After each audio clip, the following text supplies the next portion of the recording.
Salut les amis, c'est Timena. Il est possible que votre iPhone ne tienne plus autant la charge que lorsqu'il était neuf, ou tout simplement que vous l'utilisez énormément et du coup la batterie elle tient pas vraiment la journée. Aujourd'hui donc, dans cette vidéo, je vais vous montrer 10 réglages qu'il faudra désactiver pour économiser de la batterie, et je vous en dis plus donc après la transition. C'est parti. Avant de commencer cette vidéo et de rentrer dans le vif du sujet, bien sûr, n'oubliez pas d'aller vous abonner si ce n'est pas déjà fait, parce que sinon vous allez louper tout un tas d'astuces pour votre iPhone, pour votre iPad, et plein d'autres vidéos qu'on fait sur la chaîne, donc voilà, allez voir tout ça. Une des choses primordiales qu'il faut savoir quand on veut économiser de la batterie, c'est d'essayer d'utiliser le moins possible de données cellulaires 4G ou 5G. Car les données cellulaires, c'est ça qui consomme le plus de batterie sur votre téléphone. Si, essayez, laissez votre iPhone avec la 4G la nuit, et le lendemain, laissez votre iPhone avec la 4G coupée, et vous verrez qu'il aura consommé moins de batterie sans la 4G. Au-delà de ça, viennent ensuite la luminosité de votre écran, et d'autres paramètres comme le GPS. Avant de commencer également, sachez que j'ai déjà fait une vidéo sur comment entretenir sa batterie le mieux possible sur votre iPhone. Ça marchera aussi pour votre iPad. Si jamais cela vous intéresse, je vous mets bien sûr le lien en description. Allez, petit tuto, c'est parti. Donc la quasi-totalité des réglages se fera bien sûr dans l'application Réglages qui pour moi est ici, voilà. Et le premier, c'est de désactiver l'actualisation en arrière-plan des applications. Donc pour cela, vous vous rendrez dans les réglages, puis sur Général. Ensuite, vous allez dans Actualiser en arrière-plan ici. Donc il n'est pas nécessaire ici de le mettre sur non, vous pouvez le laisser sur oui. Mais ce que je vous conseille, c'est de désactiver ici les applications que vous ne voulez pas qu'elles tournent en arrière-plan. Parce que si vous laissez par exemple Facebook ici tourner en arrière-plan et que vous n'avez pas tué l'application, eh bien il va charger tout le temps le nouveau contenu qui est disponible sur Facebook par exemple. Et c'est pareil pour beaucoup d'applications. Moi ce que je vous conseille, c'est de rentrer dans Actualiser en arrière-plan ici, et ici de mettre uniquement Wi-Fi et non pas Wi-Fi et données cellulaires. Comme ça ne va pas pomper votre forfait 4G, 5G, et en même temps ça n'enverra pas de données lorsque vous n'êtes pas en Wi-Fi. Deuxième chose à désactiver pour limiter votre batterie et également ne pas trop dépenser de forfait 4G, c'est toujours dans les réglages d'aller dans Photos ici, d'aller dans Données cellulaires, hop, et de désactiver Données cellulaires ici. Et oui, parce que si vous avez des albums partagés par exemple, ou que vos photos vont se sauvegarder vers iCloud, eh bien elles vont le faire sur votre forfait 4G et cela va consommer de la batterie, ça va le faire en arrière-plan. Ça sera transparent pour vous bien sûr, mais ça va quand même consommer de la batterie et donc de la 4G ou de la 5G, et ça c'est pas très bon. Donc quand vous allez désactiver ceci, hop, eh bien ça ne le fera que quand vous serez en Wi-Fi chez vous et non pas quand vous serez en données cellulaires. Bien sûr, si vous n'avez pas de Wi-Fi chez vous, et oui ça peut arriver, laissez-le, sinon vous risquez de ne pas pouvoir tout synchroniser et c'est un petit peu embêtant. Mais bon, tout dépend. Est-ce que vous préférez sauvegarder vos photos ou économiser de la batterie? C'est à vous de voir. Troisième chose, c'est le suivi de localisation. Pour cela, toujours dans les réglages, vous vous rendez dans Confidentialité ici. On va aller sur Service de localisation ici. Alors moi, je vous conseille pas de tout désactiver, non, parce que ça servirait pas à grand chose. Mais ce que je vous conseille, c'est ici, pour chaque application, de dire ce qu'elle doit faire et comment. Le mieux, c'est de dire que lorsque l'application est active ici, ça veut dire que quand vous allez ouvrir l'application, ou quand vous allez la voir devant vous, donc pas quand elle est en tâche de fond, eh bien celle-ci aura accès à vos données de localisation. Tout simplement pour permettre, par exemple ici à l'App Store, de vous proposer des applications qui sont en rapport avec votre ville. Par exemple, une application d'un réseau de bus, par exemple, qui est dans votre ville. Pour les cartes ici, c'est pareil, laissez-le en app active. Si par exemple vous avez une carte de fidélité chez Decathlon et que vous vous approchez d'un Decathlon, eh bien l'application carte va vous proposer la carte de fidélité de Decathlon. Voilà, donc ça c'est vraiment à vous de voir, mais le mieux c'est de toujours mettre sur app active, et pour certaines applications, comme par exemple ici, une application de thème et d'icônes, je vois pas pourquoi elle a besoin de ma géolocalisation, donc là vous mettez jamais. C'est à vous de voir en fonction des applications et tout ça. Restons sur la page de service de localisation. Et rentrons dans services et systèmes. Et oui, parce que là, à l'intérieur, il y a pas mal de choses qu'on peut désactiver. Mais ça sera vraiment à vous de voir en fonction de vos besoins. Donc, est-ce que vous voulez que le GPS vous suive pour tout ce qui est alerte selon les lieux? Par exemple, peut-être que vous avez mis un rappel qui se déclenchera lorsque vous arrivez à votre travail. Ça fait partie des alertes selon les lieux. Mais là-dedans se trouvent aussi, par exemple, les cartes de fidélité dans vos magasins, comme par exemple Decathlon. Si vous vous approchez d'un Decathlon, avec cette option activée, votre carte de fidélité Decathlon vous sera proposée, tout comme les tickets de cinéma par exemple. Appel d'urgence, ça je vous conseille de le laisser activer. Et oui, ça peut vous sauver la vie, puisque c'est grâce à ça que si vous avez un problème et que vous maintenez longtemps le bouton d'allumage de votre iPhone, eh bien ça va appeler les secours et ça permettra aux secours de savoir votre position. Donc ça, vous le laissez actif tout le temps. Définir les fuseaux horaires, ça sera à vous de voir si vous voyagez beaucoup ou pas. Mais si vous restez en France, honnêtement, il n'y a pas à l'activer forcément. Étalonnage de la boussole, c'est pareil. Il n'y a pas forcément l'utilité de l'avoir, à part si vous faites Koh-Lanta. Mais des fois, l'étalonnage de la boussole, il peut aussi servir pour tout ce qui est maps et plans. Donc pour toutes les applications, pour chercher un lieu ou pour vous déplacer avec une application plan ou maps. Étalonnage de déplacement, c'est quasiment la même chose. Gestion de l'appareil, c'est un peu flou, on ne sait pas vraiment. HomeKit, c'est pour tout ce qui sera scénario qui s'active ou qui se désactive quand vous quittez votre domicile ou quand vous vous rapprochez de votre domicile. Donc si vous n'avez pas de maison connectée, ben là forcément vous pouvez désactiver HomeKit. ID commerçant Apple Pay, honnêtement, je sais pas trop, mais à mon avis, ça concerne tout ce qui est paiement. Localiser mon iPhone, ça, laissez-le actif, parce que si vous perdez votre iPhone, au moins vous pourrez le retrouver grâce à sa position, donc laissez-le active. Mise en réseau sans fil, ça aussi, il faut le laisser, c'est pour tout ce qui est recherche de votre téléphone, avec les antennes 4G, avec du Wi-Fi et tout ça, donc laissez-le en place. Partager ma position, bah ça, si vous voulez pas partager votre position avec des gens, ça sert à rien de le laisser actif. Personnalisation du système, honnêtement, j'en sais pas plus là-dessus, donc faites comme vous voulez. Recherche réseau et mobile, ça aussi, il faut le laisser actif. C'est ce qui va permettre à l'iPhone de faire des triangulations et tout ça pour chercher des réseaux 4G. Suggestion selon le lieu, c'est pour vous suggérer des applications en fonction du lieu où vous êtes. Les applications du coin, quoi, local. Oui, ça existe. Lieu important, ça signifie qu'il va définir des lieux où vous êtes souvent, par exemple chez vous, à votre travail, et il va définir que tel endroit c'est chez vous et tel endroit c'est votre travail. Donc ça, c'est vraiment à vous de voir si vous le laissez actif ou pas.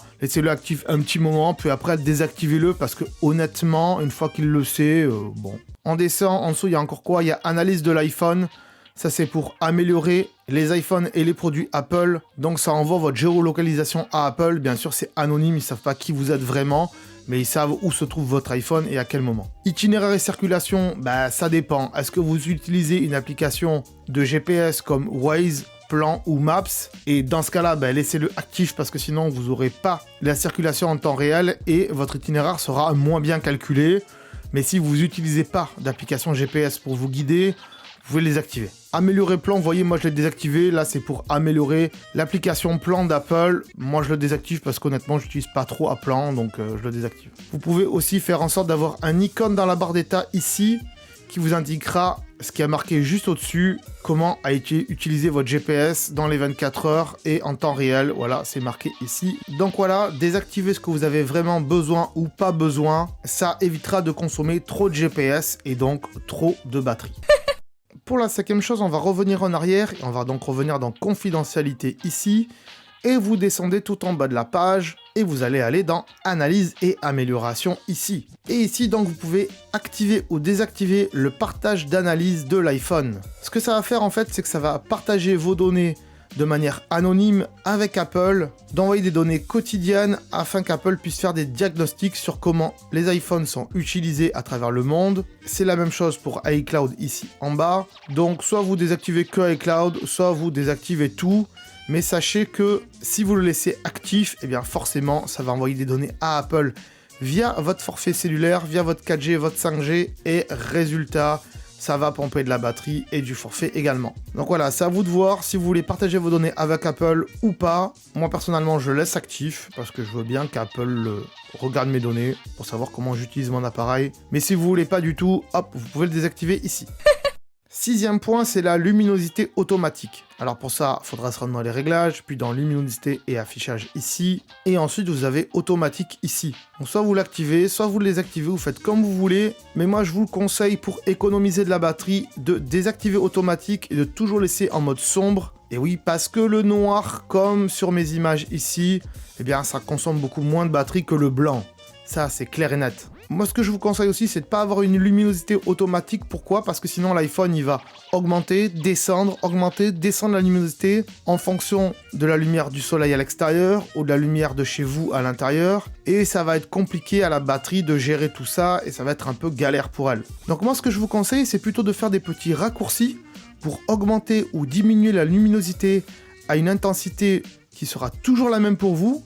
Et pour cela, d'ailleurs, j'en ai fait une vidéo dédiée. Je vous mets bien sûr le lien en description si jamais ça vous intéresse. Et grâce à cela, en appuyant sur un simple bouton sur votre page d'accueil, eh bien, vous allez pouvoir toujours mettre, par exemple, votre luminosité à 30 ou à 20%, ou alors pouvoir la monter à 100%, par exemple, pour pouvoir flasher un QR code, si des fois vous en avez besoin. Septième point essentiel, c'est l'optimisation de votre batterie justement. Pour cela, vous allez vous rendre dans les réglages, encore une fois, puis dans batterie ici, et ensuite ici, vous allez dans état de la batterie, comme ceci. Ici, vous devez sûrement le savoir, mais il y a la capacité maximum de votre batterie, et moi, vous voyez qu'elle commence à faiblir beaucoup, et oui, c'est un vieil iPhone 10. Et ici, si ce n'est pas fait, il faudra bien sûr activer recharge optimisée de la batterie. C'est tout à fait essentiel pour maintenir une bonne batterie et un bon cycle de votre batterie. Car ceci évitera le vieillissement prématuré de votre batterie. L'iPhone se base sur vos habitudes de recharge quotidiennes, savoir si vous le chargez que le matin, vite fait avant de partir, comme c'est mon cas de temps en temps, ou alors si vous le chargez toute la nuit, c'est pas très bon pour la batterie, mais grâce à ça, l'iPhone mettra en attente la recharge, il chargera votre iPhone à 80%, et comme il a l'habitude que vous débranchez votre téléphone vers 9-10 heures du matin par exemple, à ce moment-là, une petite heure avant ou 30 minutes avant, tac, il se remet en charge pour monter jusqu'à 90-95%. Ça va pas forcément vous faire économiser de la batterie dans les premiers jours, mais en tout cas, ça va grandement participer au vieillissement prématuré de votre batterie. Donc voilà, activez-le, il faut le faire impérativement. Huitième point qui n'est pas obligé, c'est de désactiver iCloud Drive si vous en avez besoin. Il est possible que vous n'ayez qu'un seul iPhone, que vous n'ayez pas d'iPad, que vous n'ayez pas de Mac, bref, qu'un seul appareil Apple, et dans ce cas-là, peut-être que iCloud Drive, vous en servez pas, et vous n'avez pas besoin de mettre de fichiers à l'intérieur, et vous avez peut-être moins encore besoin qu'il soit synchronisé dans le cloud. Pour cela, vous allez aller dans votre nom ici, tout en haut dans les réglages, vous allez aller sur iCloud ici, et vous allez désactiver iCloud Drive. Encore une fois, c'est si vous n'avez pas besoin d'iCloud Drive. Moi, par exemple, j'en ai forcément besoin puisque j'ai acheté 200 Go ici de stockage, puisque je partage tous mes documents entre mon iPad, mon Mac et mon iPhone pour travailler plus facilement avec tous mes appareils Apple. Celui-là de réglage, c'est vraiment à vous de voir. Neuvième réglage qu'il faut désactiver pour économiser de la batterie, et oui, c'est la sauvegarde iCloud qui se fait avec votre 4G, votre 5G, et ça, c'est pas bien du tout. C'est toujours dans les réglages, mais cette fois-ci, il faudra aller dans votre nom ici en haut. Ici, vous allez encore dans iCloud ici, et là, vous rentrez dans sauvegarde iCloud qui est ici. Et ici, il faudra désactiver sauvegarder via cellulaire. Dans ce cas-là, ça va bien sûr sauvegarder quand vous serez en Wi-Fi chez vous, et du coup, les sauvegardes ne vont pas s'envoyer avec vos données cellulaires, donc votre 4G ou votre 5G. Bien sûr, c'est cela qui contribue à consommer de la batterie, et ça, on veut éviter, on est d'accord, hein. Après, encore une fois, si vous n'avez pas de Wi-Fi chez vous, laissez-le activer, parce que sinon, vous ne pourrez jamais faire de sauvegarde, et faire des sauvegardes sur son iPhone, c'est quand même essentiel.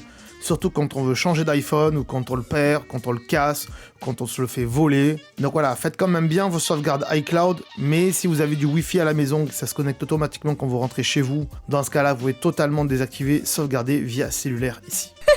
Dernier réglage à désactiver, et celui-là, faut vraiment le connaître, c'est le préchargement des pages dans Safari. Si vous utilisez Safari, bien sûr, pour aller sur Internet, hein, c'est possible que vous utilisez Chrome, ou Brave, ou Firefox, peu importe, mais là, c'est que pour Safari. Donc, si vous utilisez Safari, eh bien, vous vous rendez dans les réglages, puis sur Safari ici, et ensuite, vous devrez désactiver précharger le meilleur résultat ici, ça vous le désactivez. Pourquoi? Eh bien parce que quand vous allez faire une recherche Google depuis Safari, eh bien Safari va estimer que vous pourrez cliquer sur tel ou tel lien, et du coup, il va déjà précharger les images et les textes des sites auxquels vous n'avez pas encore cliqué dessus. Et ça consomme forcément de la 4G, de la 5G, mais aussi, bien sûr, par défaut, votre batterie. Donc voilà, désactivez ça, c'est vraiment primordial. Déjà, ça va alléger Safari, ça va alléger votre téléphone. Donc voilà, si vous utilisez Safari, désactivez ça, c'est beaucoup mieux. Voilà les amis, j'espère que cette vidéo vous aura plu.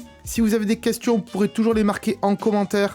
Mais attention, encore une fois, je ne suis pas un technicien de chez Apple et je connais pas tout sur le bout des doigts. Donc si c'est vraiment des questions trop compliquées, je vous renverrai vers le SAV d'Apple. Si vous connaissez pas le SAV d'Apple, c'est un service après-vente qui est vraiment gratuit pour tout le monde, à partir du moment où vous avez un appareil Apple bien sûr, qu'il soit sous garantie ou pas. Et ils vous répondront bien mieux que moi, ça c'est certain. Donc voilà, tous les liens pour accéder au SAV d'Apple sont bien sûr dans la description. Si vous connaissez d'autres astuces pour limiter votre 4G, votre 5G et donc économiser de la batterie sur votre iPhone, je vous invite à me les marquer en commentaire car je suis très curieux de savoir tout ça. Peut-être que j'en ai loupé, non? Abonnez-vous à la chaîne si ce n'est pas déjà fait, et oui c'est possible que c'est la première fois que vous me voyez, donc allez voir notre chaîne, il y a plein d'astuces pour iPhone, pour iPad sur la chaîne, faites-le parce que sinon vous allez louper tout ça et c'est vraiment dommage pour vous parce qu'il y a vraiment des choses très utiles, donc allez voir tout ça. Moi je vous dis à très bientôt en tout cas sur la chaîne, ciao. Attends, là. Attends, avant de partir, j'allais oublier. Tu peux aussi me suivre sur les réseaux sociaux. Ils sont là, voilà, si ça t'intéresse, bien sûr. Tu peux aussi t'abonner à la chaîne en cliquant sur le logo ici. Voilà, là, maintenant, il s'affiche. Comme ça, tu pourras voir toutes les vidéos qu'on a fait sur la chaîne. Et en plus, c'est gratuit, c'est pas comme Netflix. Tu peux aussi regarder les vidéos que je te propose maintenant. Voilà, elles sont là, hein, elles sont bien. Et en plus, je pense qu'elles peuvent fortement t'intéresser. Donc voilà, n'hésite pas, clique dessus. En tout cas, je te remercie de t'être abonné et je te dis à très bientôt.